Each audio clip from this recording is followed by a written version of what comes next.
Paul Timerman, el Pica Pica. Antes nos vamos a la ministra de Salud, Carla Bisotti, que también nos visita esta noche. Ministra, buenas noches. ¿Qué tal, Gato? ¿Cómo anda? Muy bien, buenas Bienvenida. noches. Muchas gracias. Bueno, hay que estar preocupado por lo que está pasando en Europa, que Angela Merkel dijo cuarta ola de coronavirus. La verdad que nosotros lo dijimos siempre, la pandemia no terminó, el hemisferio norte nos muestra eso.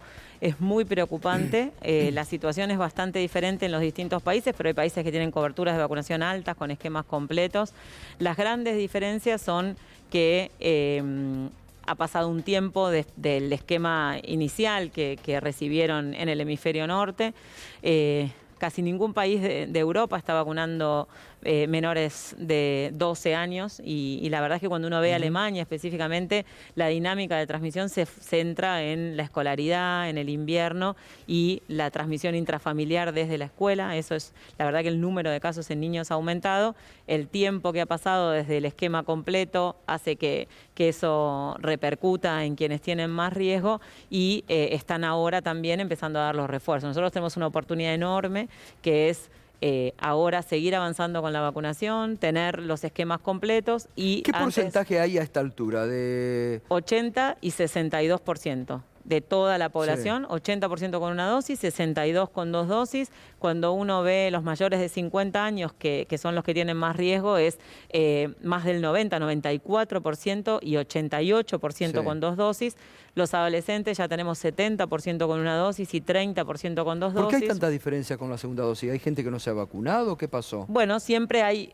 Ahí hay dos cosas. Primero, que tiene que pasar el intervalo mínimo entre claro. una y otra. Eso pasa sobre todo en los menores de 18 años y sobre todo en la población entre 18 y 39 años. Estamos viendo una meseta y muchas de las provincias nos comentan que dan los turnos y no se acercan. Así que viendo lo que pasa en el hemisferio norte, es muy importante reforzar que los esquemas tienen que estar completos, quien los inició los tiene que completar, quien no los inició los tiene que iniciar y también ya en Argentina, a menos de un año de haber empezado la campaña, estamos vacunando mayores de 3 años, ya dando terceras dosis, se dieron 1.100.000 terceras dosis. ¿Habrá terceras dosis para todos o no es necesario? Tercera dosis es completar el esquema inicial, el primario, para inmunocomprometidos de todas las edades y para los mayores de 50 años que recibieron Sinopharm. Y el refuerzo, que es el estímulo extra que vamos a necesitar todos, empezando por los de más riesgo, ya se empezó a dar, personal de salud y mayores de 70 años, y la idea es que hasta marzo,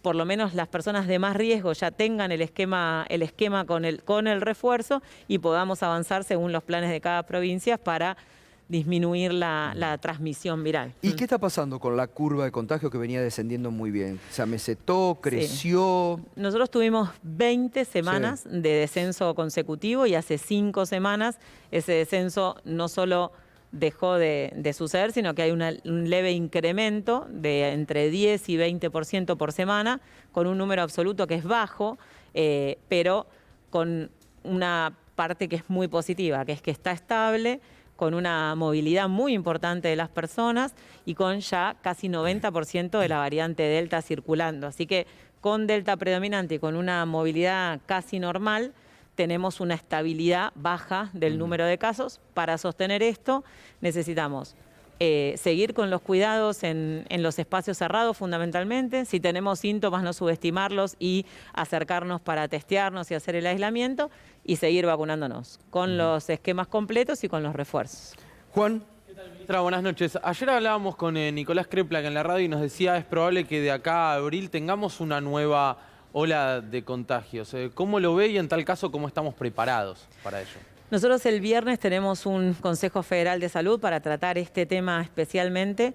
Tenemos que avanzar específicamente con cada provincia para que avance en la vacunación y trabajar fuertemente cómo nos preparamos para un eventual aumento del número de casos, donde con las coberturas de vacunación que tenemos, sí avanzamos con la vacunación en menores de 18 y sí avanzamos fuerte con los refuerzos, lo esperable sería que tengamos un aumento del número de casos, pero que eso no se traduzca en hospitalizaciones, muertes y tensión del sistema de salud. Así que ese es el trabajo grande. Hay que seguir trabajando, digamos, con la vacunación, que va a ser la herramienta fundamental para que, digamos, como la vacunación no interrumpe la circulación del virus, lo que hace es minimizar las hospitalizaciones y las muertes.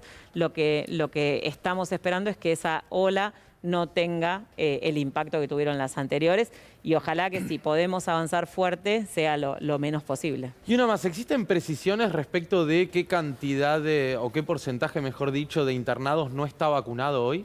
Bueno, lo que pasa es que nosotros tenemos un número tan importante de vacunados que digamos, la posibilidad de que no estén vacunados es baja. Lo que nosotros tenemos es un número muy importante de vacunados y un número muy bajo de internados. Yo estuve en Formosa, estuve en Misiones, estuve en Catamarca el sábado, y hospitales donde recorríamos con el equipo de salud y me decía, esta sala estaba llena, esta sala estaba llena, esta sala estaba llena, están vacíos. En el Hospital Malbrán de Catamarca hay una persona en terapia intensiva y 6 en terapia intermedia.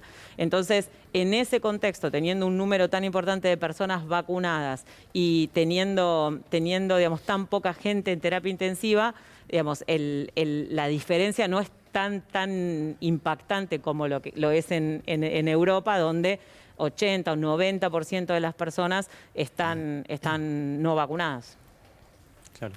Ministra, ¿qué tal? Estaba leyendo hoy en Estados Unidos que justamente el debate tiene que ver con niños y niñas, que está creciendo muchísimo los contagios, y que si bien es menor el efecto negativo que tiene sobre niños y niñas, que ustedes siempre señalaban, está creciendo muchísimo y puede afectar a las otras personas. 2 preguntas en una. Primero, ¿cuál es la mayor recomendación respecto a niñas y niñas que se están empezando a vacunar? ¿Tienen que usar tapabocas? ¿No tienen que usar? ¿Cuáles son las edades más complicadas? ¿Se puede saber? ¿Todavía no se puede saber? ¿Se está aprendiendo? Sí, lo que hizo Argentina fue tomar la decisión consensuada con todos los actores, que es el Consejo Federal de Salud, son los expertos, el análisis de la ANMAT, las sociedades científicas, en relación a la importancia que tiene la vacunación pediátrica. Por su beneficio individual, porque si bien el riesgo es menos, no es cero, pueden tener complicaciones, pueden inclusive fallecer y pueden tener el síndrome inflamatorio multisistémico y también tener secuelas post-COVID que todavía no son del todo claras. Y además por el rol inmenso que tienen en la transmisión, que es lo que comentábamos recién, que es lo que se está viendo en Alemania. No solamente es un beneficio individual, sino un impacto muy importante en la transmisión, porque se pueden infectar en la escuela y después la transmisión intrafamiliar tiene un rol clave en las epidemias que estamos viendo ahora. Por eso es tan importante la decisión que tomó Argentina, porque nosotros, si avanzamos fuertemente con esta estrategia, con una vacuna que es segura y que es eficaz, vamos a empezar las clases en marzo del año que viene, febrero, con los niños y las niñas con el esquema completo y protegidos para poder tener un impacto positivo en minimizar la tercera ola. Y tal vez hay que profundizar, ¿no? La publicidad en torno a que se vacunen todos aquellos que no han recibido todavía la segunda dosis. Porque la verdad que, como usted dijo al inicio, lo estamos diciendo todas las noches, la pandemia no pasó. No pasó. Y hay que aprender en esto de lo que el hemisferio norte nos está diciendo, ¿no? Clarísimamente. Hay que profundizar. Sabemos que están trabajando arduamente con el tema medicamentos, Así que es. llegaba la preocupación, tomaron el toro por las astas, vence el 7 de enero. ¿En qué base están trabajando ahora? La verdad es que nosotros venimos trabajando con el tema de la política integral de medicamentos desde el 10 de diciembre del 19. Generamos una mesa de trabajo donde se llegaron a acuerdos antes de la pandemia. Durante la pandemia esa mesa se sostuvo y fue muy importante para que haya también asegurado el abastecimiento de medicamentos, de oxígeno e inclusive la medicación para sedar a la gente para que pueda estar en respirador. Y ahora, en esta situación epidemiológica, retomar el trabajo conjunto en relación a una política integral que tienda a hacer acciones de corto plazo, como este acuerdo, y de mediano y largo plazo, como la prescripción por genéricos, como el uso adecuado de los medicamentos, no automedicarse, no consumir medicamentos sin indicación médica, y como lo que son los precios de referencia, que es definir para la seguridad social un precio, y eso disminuye la dispersión de precios de los fármacos, de los principios activos que compiten entre sí, para digamos, disminuir esa dispersión y tender a disminuir los precios. Es algo que va a empezar a entrar en vigencia apenas esté, digamos, todo el trabajo técnico. Calculamos que principios del año que viene. Hoy tuvimos una reunión con la industria farmacéutica y con también las áreas, digamos, las confederaciones de farmacia, que son un eslabón muy importante, en esta idea de no solamente transmitir cuáles son las políticas del Estado Nacional, sino también escuchar cuáles son las oportunidades de mejora de trabajo en toda la cadena con la complejidad que tiene y la articulación con la industria farmacéutica, así que con la expectativa de seguir trabajando fuerte en ese sentido. Bien.